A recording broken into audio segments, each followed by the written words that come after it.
Hi friends, எல்லாருமே கொடைக்கானல் போகலான்னு சொல்லிட்டு பிளான் பண்ணியிருந்தோம். 1 மந்த்துக்கு முன்னாடியே பிளான் பண்ணியாச்சு. எலெக்ஷன்றதுனால நாங்கள் கொஞ்சம் முன்னாடியே போயிட்டு வந்திருந்தோம். பசங்களுக்கு ட்ரெஸ் எடுக்கலான்னு சொல்லியிருந்து போயிருந்தேன். அவங்களுக்கு எல்லாருக்குமே டிஷர்ட் 2 லோயர் எடுத்துகிட்டு வந்திருந்தேன். அவங்க அப்பாவுக்குமே எடுத்துகிட்டு வந்திருந்தேன். நான் எடுத்துகிட்டு வந்திருந்தாலே அவங்க அப்பாவுக்கு கரெக்டாகவே இருக்காது. எப்படி பார்த்தாலுமே அது ஏதாவது ஒரு ப்ராப்ளம் இருக்கும். அப்புறம் அவரே கூட்டின்னு போய் 2 டிஷர்ட் எடுத்துக்கிட்டு, நான் ஒரு ஜீன் ஒரு டாப் எடுத்துக்கிட்டேன். ஒரு டாப்பு, அதுக்கு ஒரு கோட்டும் எடுத்துக்கிட்டேன். நான் 12 வருஷத்துக்கு அப்புறம் தான் இந்த ஜீனே போடுறேன். நான் காலேஜ் படிக்கும்போது போட்டது, அதுக்கப்புறம் யூஸ் பண்ணவே இல்லை மேரேஜுக்கு அப்புறம். சரி நம்ம இதுக்கப்புறம் போடலாமே சொல்லிட்டு எடுத்துகிட்டு வந்திருந்தேன். நல்லாவும் கரெக்டாக ஃபிட்டாகவும் இருந்துச்சு. அப்புறம் எல்லாத்தையுமே பேக் பண்ணி எடுத்துக்கிட்டோம் நைட்டு. இந்த டைமே ரொம்ப போயிடுச்சு பேக் பண்ணுற வேலையே. ஏன்னா பசங்களுக்கு என்னென்னட்டு ரொம்ப மருந்து அது இதுன்னு சொல்லி கொஞ்சம் எடுத்து வைக்கிறதுக்கே டைம் ஆகிடுச்சு. அப்புறம் இது முக்கியமாக எடுத்தேன். இதுக்கான ஒயர் எடுத்துக்கல.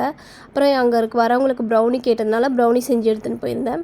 அப்புறம் நாங்கள் ஒரு 9 o'clockலாம் போயிட்டு பஸ்ஸில் ஏறிட்டோம். தேங்க்யூ ஃப்ரெண்ட்ஸ், பாய். வீடியோவில் பார்க்கலாம்.